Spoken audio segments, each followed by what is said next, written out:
गोसंवर्धन गोरज भंडारवर एफडीएची कारवाई करण्यात आली आहे। काही दूध उत्पादक शेतकरी आपल्यासोबत आहे। काय नेमकी मागणी आहे, काय सांगाल? आम्ही तर प्रथम तुम्हाला अशी विनंती करतो का तुम्ही आमची जेवढी बातमी मोठी कराल तेवढी कमीच आहे। आमचा वाली कोणीच नाही राहिला। आमची अशी परिस्थिती आहे आज का शेतीचा वेळ आला, दुधाचा व्यवसाय, पुरायची शाळा आणि यांनी वेळेवर बॅन लावला। बॅन म्हणजे साध्या साफसफाईच्या कामावर खूप मोठी कारवाई नाही। आज सकाळी मी पिपळून येताना कास्तकाराची तुरीची गाडी पकडली, 2 ट्रॉफिक आली, त्याच्यामागे 4 चाकी दारूची गाडी गेली, ते नाही पकडली। म्हणजे कास्तकाराची व्यथा काय? कारण कास्तकाराचा पोरगा सक्षम नाही। मागं पालकमंत्र्यांनी मेहरबानी केली आमच्यावर, कलेक्टर मॅडमनी मेहरबानी केली का बा तुमचा शेतकऱ्याच्या पोराने दूध पुरवठा करावा। पण शेतकऱ्याच्या पोराला कलेक्टरचा घरात माहिती, शेतकऱ्याचा पोरगा दूध घेऊन जाईन कसा? तो 10 लिटर दूध मार्केटमध्ये घेऊन येते, 4 लिटर विकते, 6 लिटर घरी घेऊन जाते।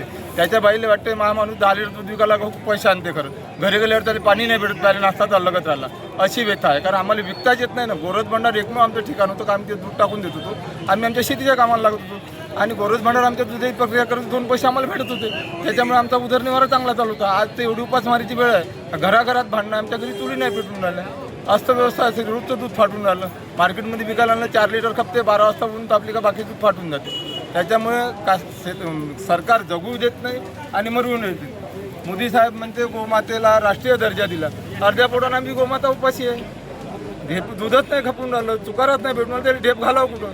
आणि त्या गोमातेला राष्ट्रीय दर्जा देतात आणि इकडे तिला उपासना मारतात। वर्धा शहरामध्ये खुलेआम दारू चालून राहिली, दारूबंदी करणं होणार राहिली, दूध एका दिवशी बंद करून टाकलं, काय नाही। काय मागणी आहे, काय सांगाल? हे म्हणणं आहे का सडल्या पाण्यातली दारू लोक पिते तिथं धाड नाही पडत आणि आमच्या दुधात कोणत्याही प्रकारचं काही नसताना त्याने जे बंद केलं हे खूप काय सांगाल काका? ते भेसळ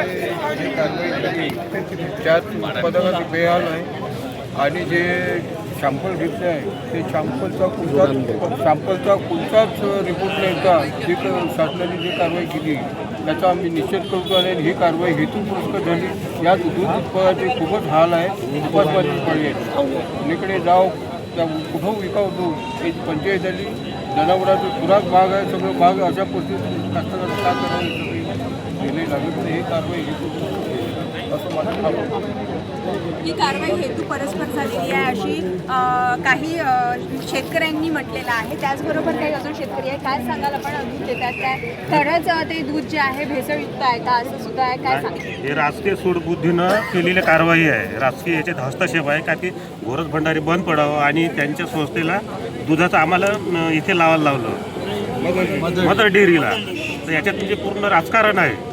पण हे जे परंपरेनं गांधीजीच्या काळापासून चालत आलेली संस्था आहे, हिचं नाव लोकित राहावं हे आमचा हेतू आहे आणि नियमितपणे सुरळीत चालू करावी असं आमचं मागणी आहे कलेक्टर शासनाला।